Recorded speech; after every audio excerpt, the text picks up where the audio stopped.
Welcome to Insight. I am your host, Bel Hernandez Castillo, coming to you from our Los Angeles studios on the Sunset Strip.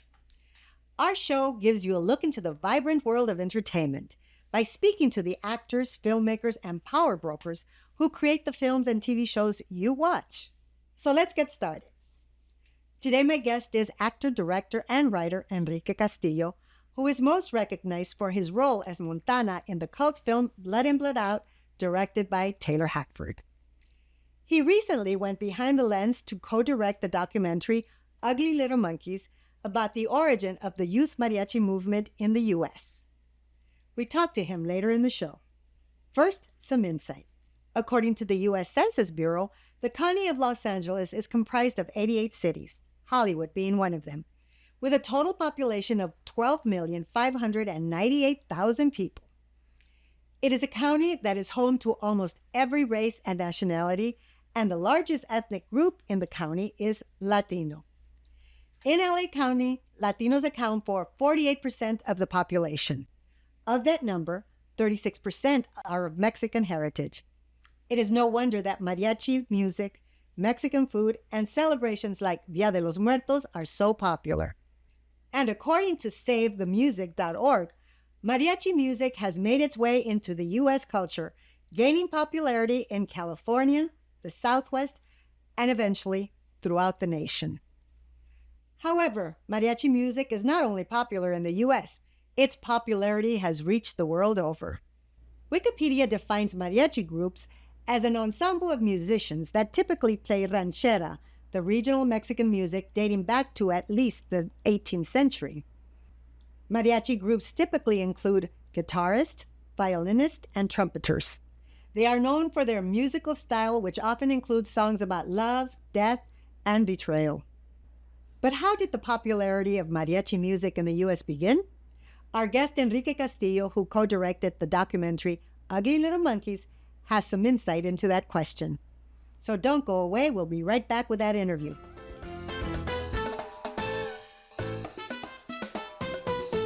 Welcome back. Enrique Castillo began his career as an actor with Luis Valdez's Teatro Campesino, performing for farm workers in the fields, and their audience expanded when the group was invited to represent the U.S. at the World Theater Festival held in Paris in 1972. Audiences have gotten to know Enrique Castillo through his film and TV appearances. What do you want? I thought you wanted it. What? What chop?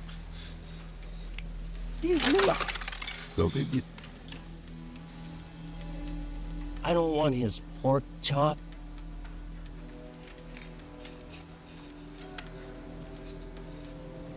I want his life.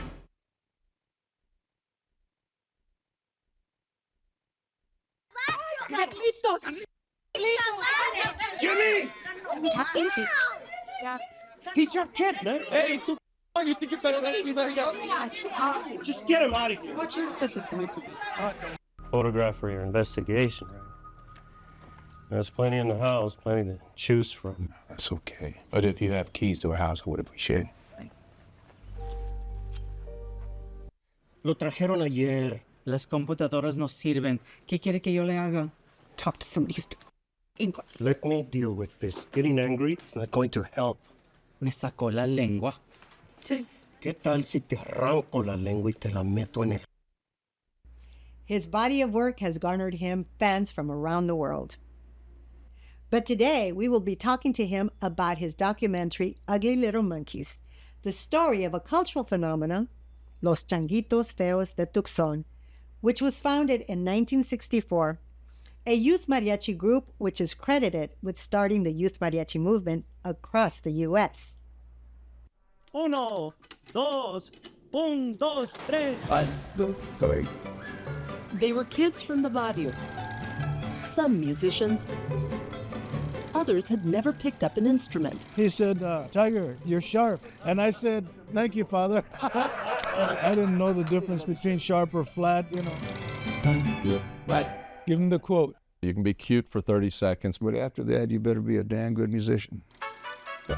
It began in the basement of a church in Tucson, Arizona. Kids as young as 9 studied under the musical direction of a popular Catholic priest. We would practice every Sunday, 2, 3, 4 hours. Then 5, and then 6, and then 7. A prodigy, Father Rourke came from a show background, and it was quite apparent. But he was also a very accomplished musician. and perfectionist. Play your violin parts. I've been kidded many times about the unusual paradox of an Irish priest from New York teaching Mexicans their own music. Let's watch the interview now. Thank you for joining us, Enrique. Before we get to talk about your documentary, Ugly Little Monkeys, I wanted to set the stage with a little bit of background on your career. Tell us what brought you to Hollywood. Well, I'd been working with Luis Valdez's company at Teatro Campesino up north in the Bay Area. And I decided to make a move down to LA. That was in the summer of '78.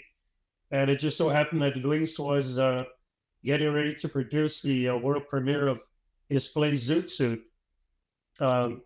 So I went to the Marte Performing where they were going to be producing the show. I auditioned. Luis already knew my work and I knew his, so it was just a synergy with that happened in my favor. So I was cast actually in the supporting role of Smiley, one of the gang members.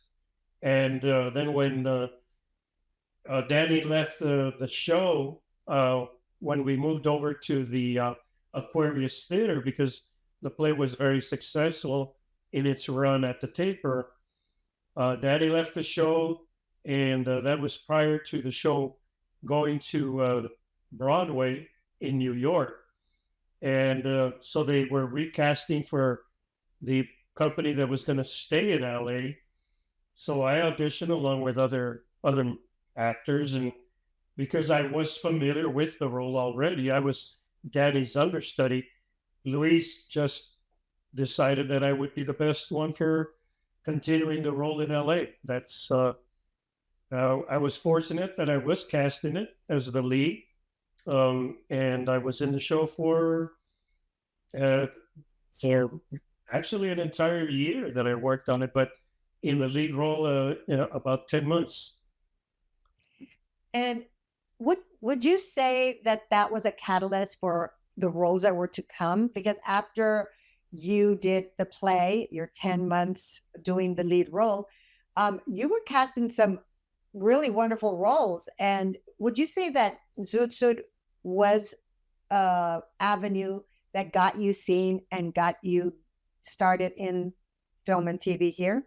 Yeah, absolutely. I didn't have an agent when I was cast in the play, and during the run of the show, I was fortunate enough to get an agent out of it. The agent submitted me for roles in television and film, and out of that, even before I finished with the run of the show, I was able to get a couple of roles on television, and then my first feature film, which was working opposite Ed Harris's first film role in Borderline, which starred Charles Bronson, who was the biggest star in Hollywood at the time. So I was very lucky about that. And things just snowballed after that. And I was being cast in other TV shows and other films. So that definitely was the catalyst for my career beginning in Hollywood.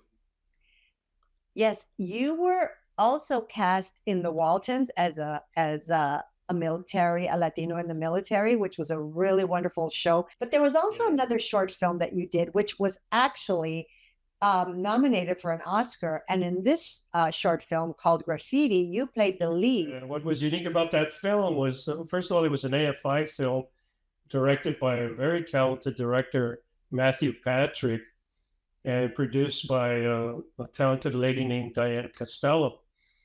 And the role actually was a graffiti artist, but he did more images than he did just words. And your writing has now led you to also be one of the writers for the documentary, Ugly Little Monkeys, which you are here to talk about. You're not only a writer, you've also do some of the producing. You're a producer. and you are co-director of the documentary. So tell us how the documentary came to be. Who is part of it, and what is the genesis of the documentary? Well, my friend and co-director David Valdez, who lives in Tucson, shared a screenplay that he and one of our associate producers on the documentary had written. And he sent me the book that was the inspiration for the story. The book is titled Bless Me, Father, for You Have Sinned. And the title really captured my attention. I read some of the script, but then I decided, well, you know what, I better read the book first. And when I read the book, it struck me that the story is so compelling that I felt that there's nobody better to tell the story than those who lived it. And so I shared the idea of doing a documentary with David, and he agreed that we should take on the project as a documentary. I don't know how he feels about it now, but So tell us what is the premise of the book, hence the documentary. Well, the book is about the origins of the youth mariachi movement that was started in 1964 by a group called Los Changuitos Feos de Tucson that were brought together by an Irish Catholic priest who was also a jazz musician. And he taught them how to perform as musicians. You know, the topic of the documentary is a little shocking, and it's a little hard for, I would say, members of the group to talk about, because it was a group that started playing and then something happened, which was sexual abuse. So how did you get them to agree to be interviewed for this documentary? Well, because of the approach that we were going to take for the project, that it was not going to be graphic with respect to the abuse and the alcoholism of the priest. I think that's as heavy as we get, really. Tell me about the priest. Who is the priest in the documentary? Well, the priest he was named Charles Henry Rourke, and he was out of Schenectady, New York.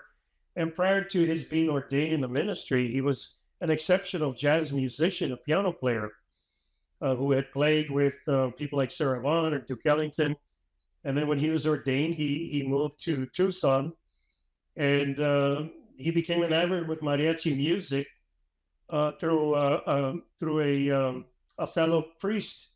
And so he fell in love with the music, and he just decided, because he had seen another kids group from Mexico playing mariachi music. And so he decided, hey, I'm going to start my own. So he got kids as young as 9 up to 17, and they became an excellent mariachi group. An excellent mariachi group. Young kids from the ages of what? 9 to 17. To 17. And how they became famous. I mean, they traveled. Tell us how, where, and what they did, because they were even at 2 inaugurations for U.S. presidents, right? Right. They played for, I think, Richard Nixon's inauguration, Gerald Ford's. They did extensive touring through the U.S. and Mexico, all over the country. They played all the way to Florida, Washington, D.C., Jackson Hole, Wyoming, you name it, Chicago. They played for Mayor Richard Daley. They played for celebrities like Gene Autry and Herb Alpert. So they became quite successful and recognized as the first youth mariachi group in the United States. How would you describe your experience of having been with this project? Because it took 5 years to bring it to fruition, and it's been quite a journey. So how would you describe your journey? exceptionally fulfilling. I mean, I love mariachi music to begin with. And, I play a little bit of music. I have played a little bit of music, but I've always loved mariachi music. And I had heard a little bit about Los Changuitos Feos, but I had no idea how the popularity of mariachi music all over the world now, where that popularity actually started, and it was with Los Changuitos Feos. So it's been one of the most fulfilling experiences for me in the entertainment industry, and it's exceptional thrill to see audiences watch the film and to see their reactions, because they laugh and they cry and they enjoy the music. So we can't wait to eventually get the film a distribution platform and for the world to see it. Right now, I mean, we're having it played in China for Mexico. Mexico has festivals, cultural festivals in China. Some of the mariachis from China, a mariachi played in a documentary. So it's been an incredible experience for me. Yeah, that's a part of the documentary that everyone seems to love, which is the fact that you had the idea to bring mariachis from all over the world. Tell us what your idea was and how it ended up in the documentary. Well, the piece has a prologue and an epilogue, and the prologue is a group of mariachis from Croatia,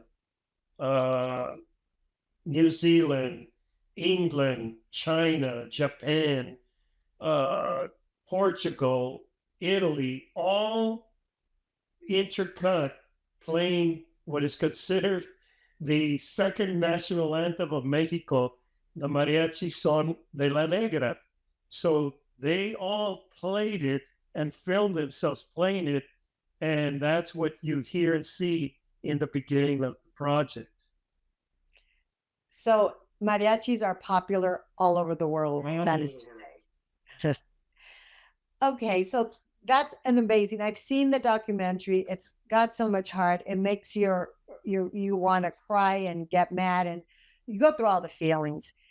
So right now you're doing a tour. You're calling it a fundraising screening tour across the country, and it's playing at several states, but as a fundraiser. Is that correct? Yes. We are authoring the film free of charge to nonprofit organizations, particularly arts organizations that would be interested in hosting a screening of the film so that they can raise money for their arts programs, and in particular for youth mariachi programs.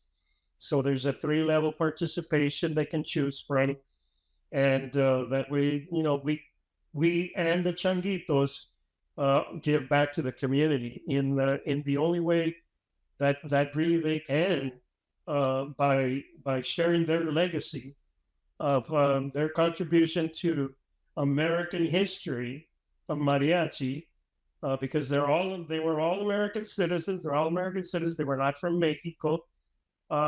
And their legacy endures today through youth mariachi programs all over the country.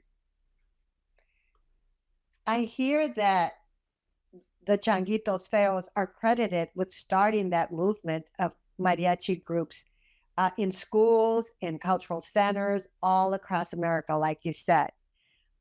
That's amazing. Yes, absolutely. What is your next project? You've spent a lot of time doing this, and in between you've been working in your acting career. You've done some TV shows, but you also want to keep directing. So what are some of the projects that you are looking forward to working on your own now? Well, we'd love to restage Veteranos, A Legacy of Valor.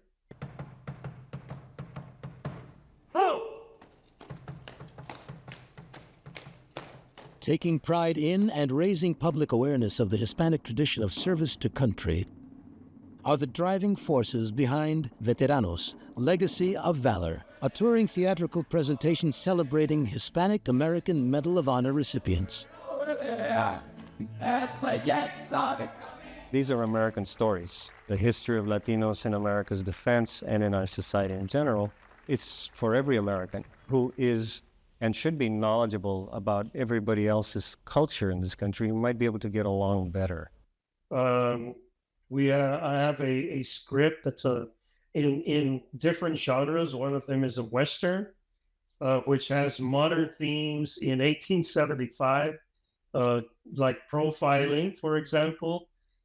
Two twin brothers that are profiled as bank robbers, and they eventually have to seek revenge, kind of in the tradition of the pre-Columbian legend of the hero twins. And then there are other projects. I have a sci-fi project with a superhero called The Cobra.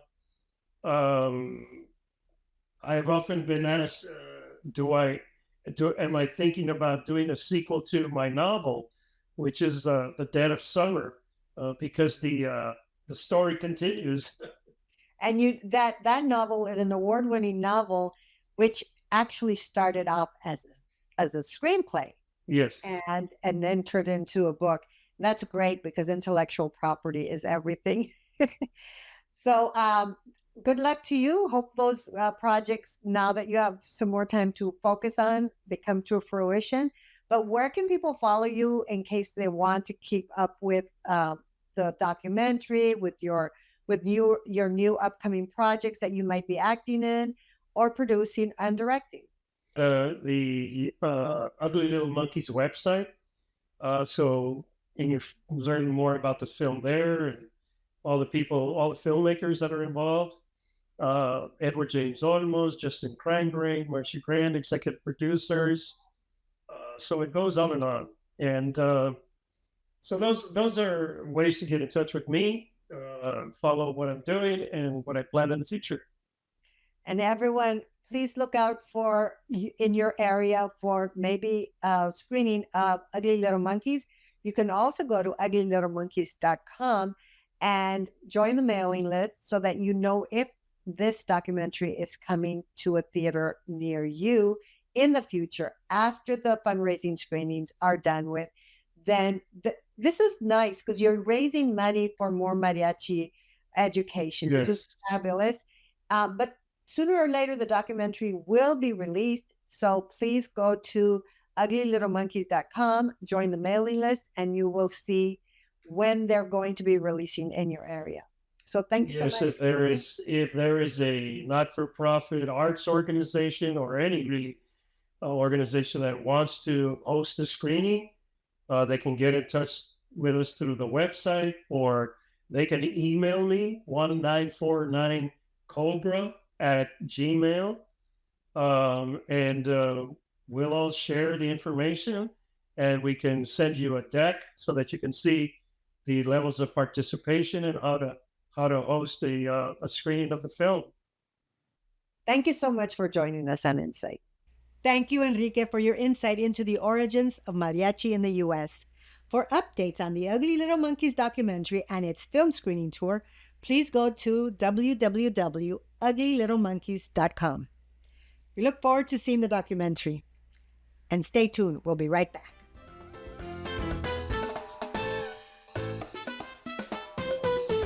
Welcome back.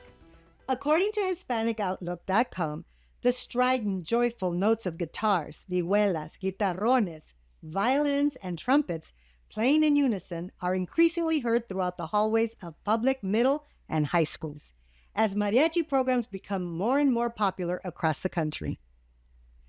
Not to mention that colleges also have mariachi groups, as well as cultural centers around the country. Mariachi music is a source of pride for many Mexicans, and increasingly for any mariachi-loving person in the world. Take a scroll on social media to see what I'm talking about. As a matter of fact, here's one of my favorites.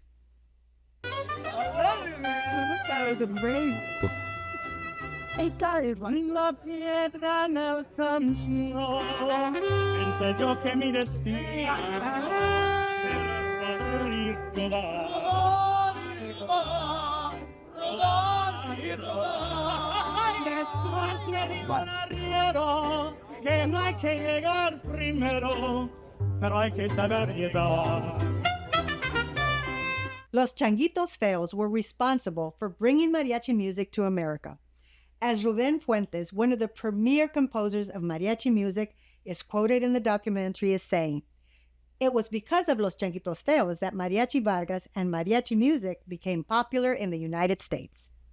And did you know that Los Angeles has the longest running mariachi festival in the world?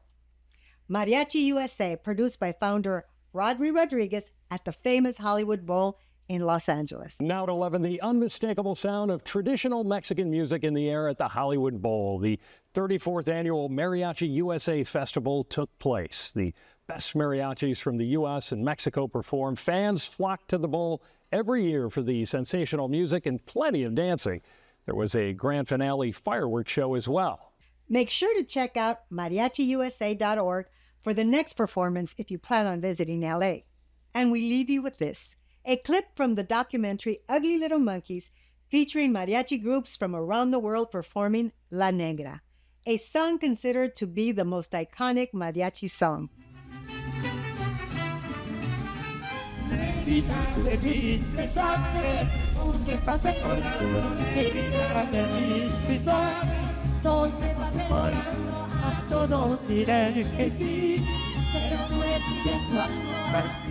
Thank you for watching.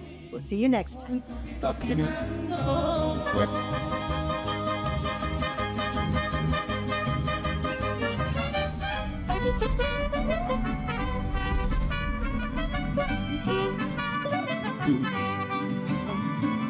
you.